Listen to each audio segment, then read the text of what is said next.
छठी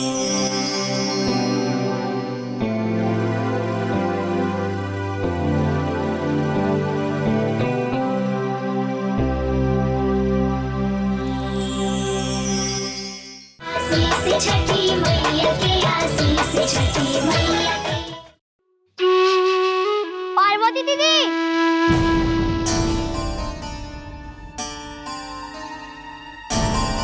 रोशन तू कहाँ जा रहल बाड़ा? बा जौन सवाल हमके पूछे के चाहिए वो सवाल तू हमसे कर दे। मतलब ई कि हम तोरा देख के तोरा पाछे आइल बाड़ी। ई छोला पोथा लेके के नहीं जा रहल बाड़ू। रोशन, हम दादी के पास जा रहल बाड़ी। वो सुबह से काम कर रहल बाड़ी, भूख लागल होई है। ई झोला में चना और गुड़ बा, खा के पानी पी ली त देह में ताकत आ जाई। अच्छा ठीक बा, तो चला हमू संगे चला तानी। ना रोशन, तू घरे जो, चाची की पता लग जाई तू बेकार में गुस्सा करिए। लेकिन दीदी उनकरा के पता कैसे चली? हम उनकरा के कुछ कह के थोड़े ना आइल बानी। हम उनकरा के कुछ बताइबे ना करब और तू मत बताइए। फिर उनकरा के पता कैसे चली कि हम तोरा साथे गइल रही? चलो तू टेंशन मत ला, जौन हुई हम संभाल ले। दीदी इतना क्या सोच रहल बाड़ू? चला। ये 3 बोरे पे। अरे सेठ जी नमस्कार। प्रणाम सेठ जी। प्रणाम सेठ जी। का मुंशी जी, सब काम ठीक ठाक चल रहा बानू? हाँ सेठ जी, सब काम ठीक से हो रहा था। आरा से कुल पैसा आ गई चावल का? ना कुछ हाल बा, कुछ बाकी बा। बाकी वो अगला सप्ताह देवे के कहले बा। ठीक बा। हाँ नमस्ते। अरे अम्मा जी, सुनली काल राहुल तबीयत खराब हो गई रहे? हाँ बउआ, वो गैस के कारण चक्कर आ गई रहे, अब वही ठीक बनी। सेठ अच्छा आदमी बाड़े, गोदाम में उनका पीठ पीछे का गड़बड़ चल रहा बा बता देवे के चाहिए उनका के। मुंशी जी, ई लो 10,000 रुपया। जगह सर और चने सर के ई महीना का सैलरी दे दी। ठीक बा। हम गोदाम में एक चक्कर लगा के आवत आनी, तू देख ली।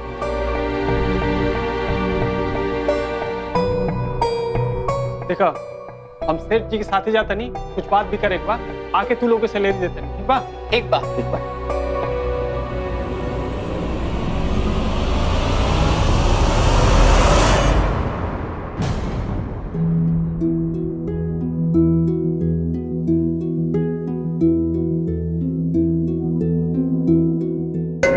सुना मुंशी जी, कल आरा के गेहूं के ऑर्डर बा, ट्रक में लोड करवा के साँझी भेजवा दिया। ठीक बा, ठीक। समझ गईला? ठीक बा।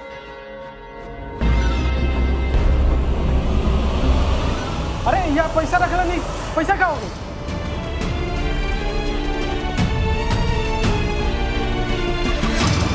अरे सेठ जी 10,000 रुपया दिला ना तानी की सैलरी देवे खाती, वो रुपया हम यही जे रखला नहीं, कहाँ गई? का भाई मुंशी जी? अरे सरकार रो जो 10,000 रुपया दिले रहनी इन लोग के सैलरी देवे खाती, वो रुपया यहाँ नहीं थे, गायब हो गई। का? हाँ सेठ जी, हम यही टेबल पर रख के गए नहीं रहुआ के साथे और वहां से आओ तो इनके रुपया नहीं थे। अरे मुंशी जी, कहीं और रख दिए पर अस्थिर से देखा, कहीं जब बाहर से तो क्यों वाले नहीं थे। ए जगह सर नहीं सर, तू लोग तलाशी दो। ले ली तलाशी मुंशी जी, हम गरीब बाणी लेकिन चोर नहीं की।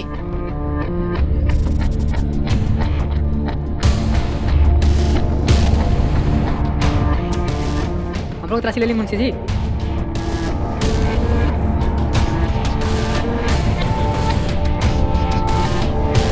अरे जब तू लोग रुपया नहीं लेला तो रुपया गई कहाँ? हमारी तलाशी ले ली, बाकी अम्मा जी की भी तलाशी ले ली। चुप बुढ़, अम्मा जी कबो ऐसा नहीं कर सकेनी, उस शरीफ घर का पानी बुझाइल। अरे तक का भइल, जब ये दोनों जनी के तलाशी ले लेनी, हमरो तलाशी ले ही ली। ए जे झोला बा, देख ली।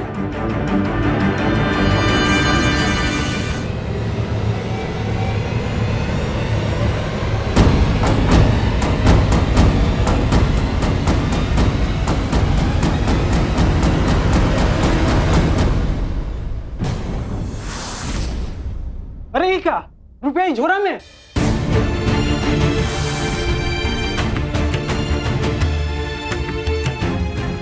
ये देख। का मतलब रुपया बूढ़ी माता चुरा ली। माता जी, सेठ जी रौरा के शरीफ समझ के रौरा ऊपर दया कैनी और रौरा के काम पे रखनी, रौरा पे उपकार भी कैनी और ऊ उपकार का ई सिला देनी रौरा। हम मब्बे पुलिस के फोन लगाओ तनी और चोरी का रिपोर्ट लिखवा के रौरा के जेल भेजवाओ तनी।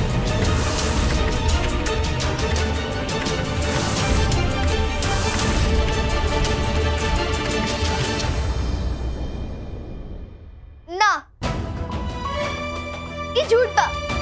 हमार दादी चोर नहीं थी। मुंशी जी, हमार दादी पर झूठा दोष मत लगाई। जौन बात उन सामने बा। ये रुपया हम 2 मिनट खातिर रख के टेबल पर गई और आके देखे तो रुपया गायब। और ये रुपया तोरे दादी के झोरा में से मिलल, बुझलू? और ये बात के सब देखल सब और खुद अम्मा जी देखन ये कि इनके झोरा में से निकलल। मुंशी जी, बाकी हमके नहीं के पता कि तुहार रुपया हमरे झोला में कैसे आई। हम ऐसा पाप न कर सकीले। बउआ, रउआ हमरे ऊपर विश्वास करी। अम्मा जी, हमरा राव पर विश्वास है, यही खातिर काम पर रख ले रहे। पर जौन आपन आंखन से देख ले बानी, वो बात के कैसे झूठा दी? ये पैसा सबके सामने तोरे झोरा में से निकले। बोली हम गलत करता नहीं का? अब हम कैसे बताई कि हम रुपया न चुरैले बानी।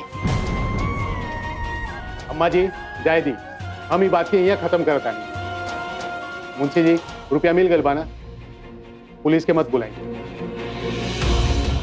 लेकिन अम्मा जी, काल से रहुआ काम पर मत आएंगे।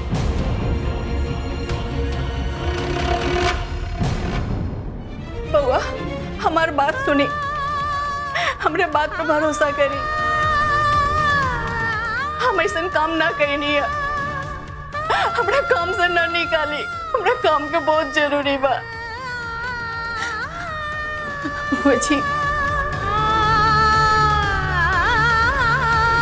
दादी परेशान मत होगी। अब कबू ऐसे गंदा काम ना कर सकेली।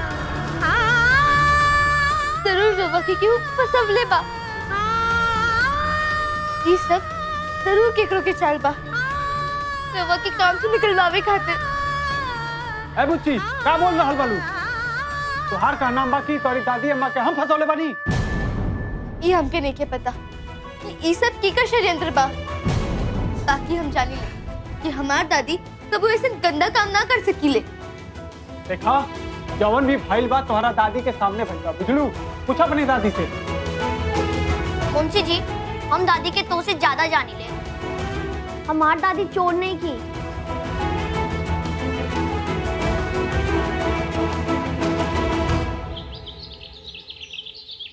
तू बुढ़िया के अगर सेठ जी के सामने चोर ने साबित कैले रहती ना, तो आज हमनी की नौकरी पर आफत आ गई। वो हमनी का सारा गोरख धंधा देख ले रहे।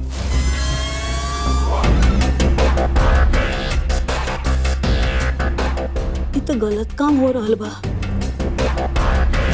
अनाज चोरी करके कहीं और बेचल जा रहा बा। और जब वो अनाज शहर जाता, ओकरा में कंकर पत्थर और बालू के मिलावट बा।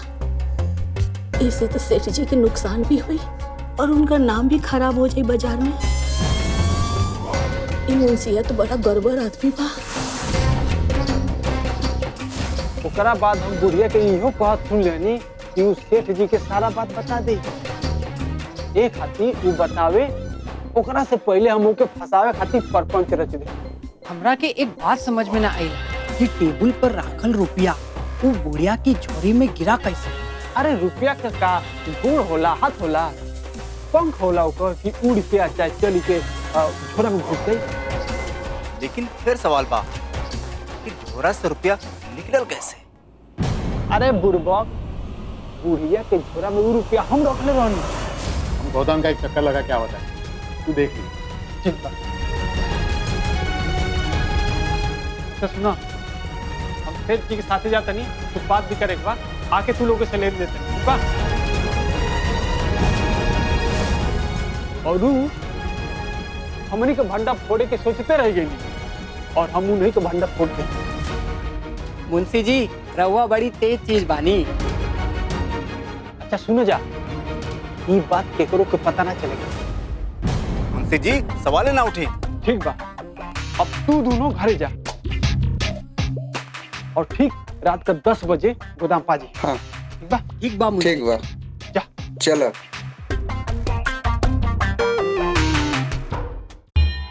ये दुष्ट मुंशी दादी के फंसा के खुश बा। ओकरा बुझाता कि वो अपने पाप से पीछा छुड़ाए, लेकिन सच का बा? का पाप से पीछा छुड़ा के इतना आसान बा? दादी निर्दोष बाड़ी, लेकिन उनके ऊपर चोरी का लांछन लगल बा। कबो कबो ऐसा लगेला कि झूठ जीत रहल बा, सच हार जाए। लेकिन ये अंतिम सत्य नइखे। निर्दोष के आंसू में बड़ी शक्ति होला। ओकरा सामने बड़ा से बड़ा सत्य भी छोटा पड़ जाला। लेकिन दादी के भाग्य में विधाता का लिखले बानी, ये केहू नइखे जानत। हमहू ना।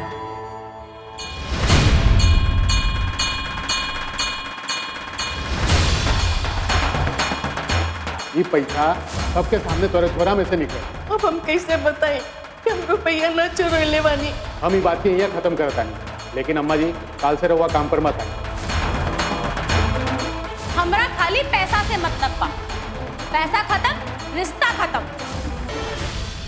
अब का हुई? हाथ से काम भी चल गए और माथा पे चोरी के दाग भी लग गए। एक ही झटका में कुल बर्बाद हो गई। हाँ, छुटकी के कहाँ से पैसा ला करके देहब? के काम देही? अब तो हमरा कोनो रास्ता नहीं के दिखाई दे। ये मुसीबत से कैसे निकली?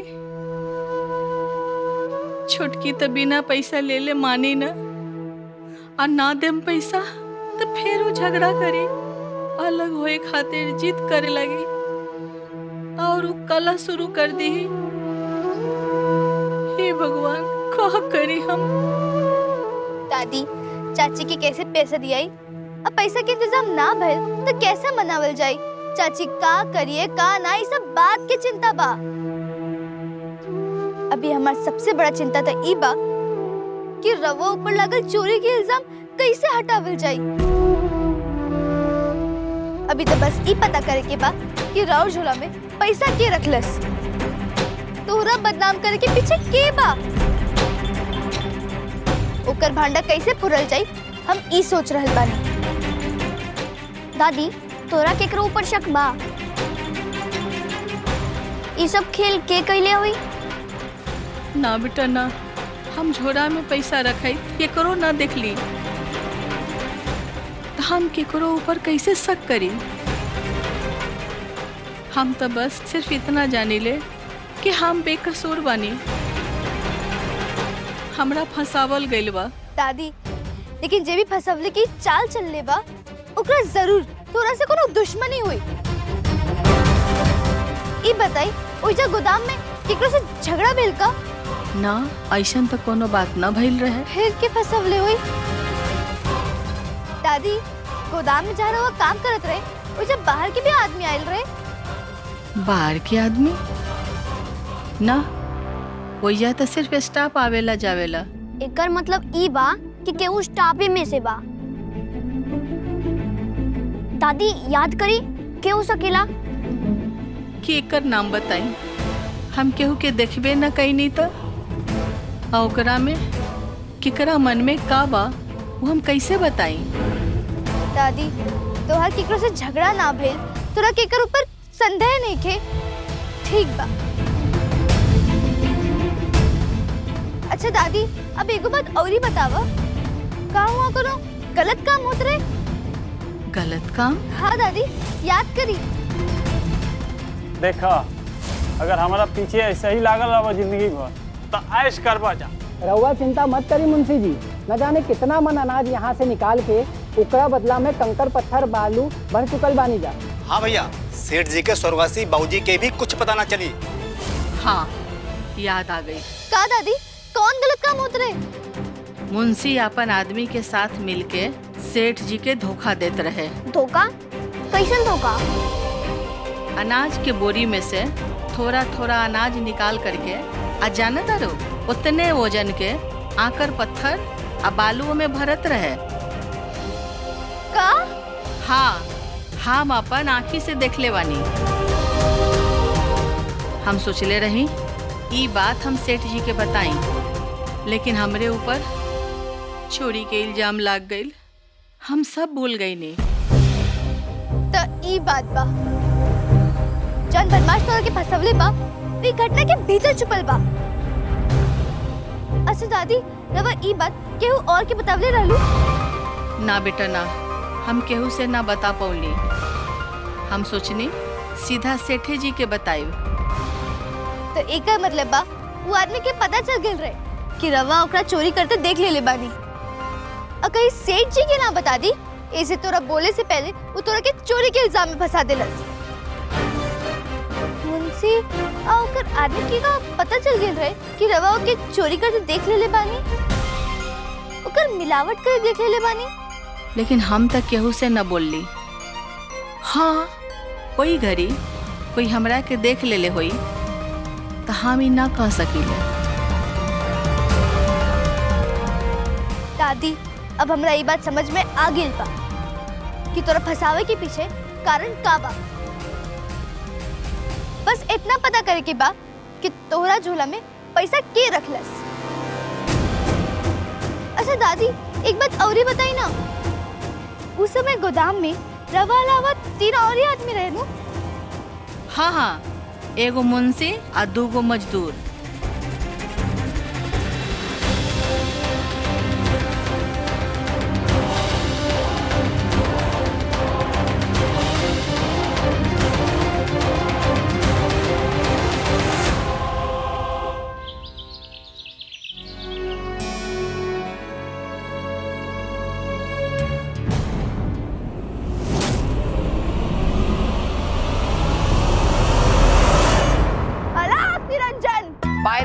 साधु महाराज। बच्चा, अभी भी समय बा, संभल जो, ना तो बहुत बड़ा मुसीबत आवे वाला बा।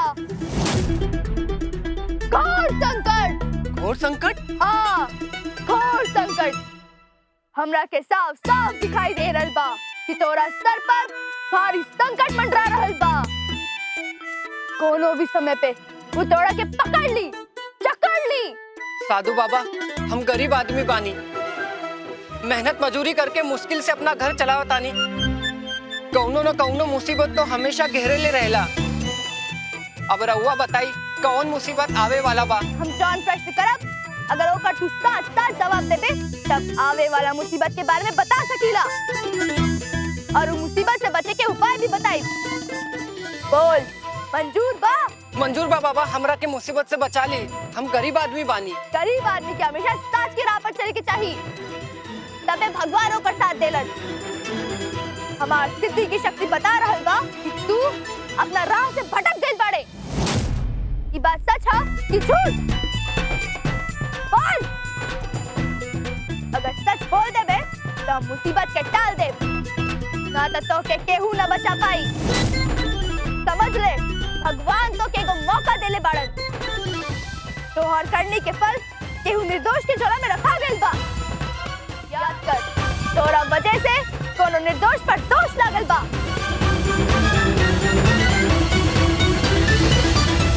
ये देख, मतलब रुपया बूढ़ी माता चुरा ली।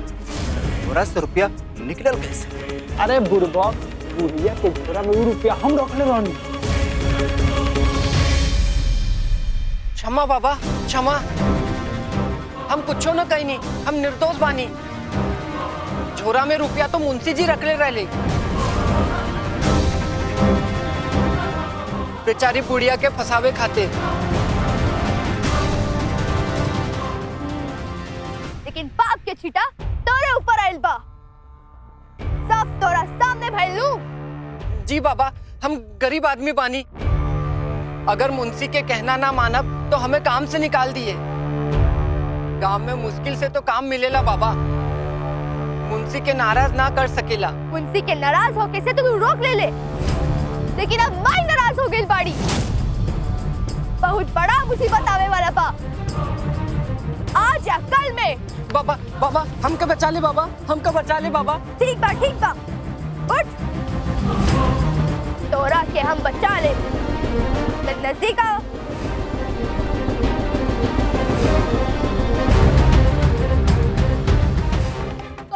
निरंजन, जा बच्चा, तोरा ऊपर जौन मुसीबत आवे वाला रहे वो हम अपन मुट्ठी में पकड़ ले बानी। लेकिन एक बात याद रखिए, जब गवाही देवे के टाइम आई तब झूठ मत बोलिए। जी बाबा। चल जाओ अपना रास्ता, और सुन, कोनो गलत काम मत करिए। जी बाबा।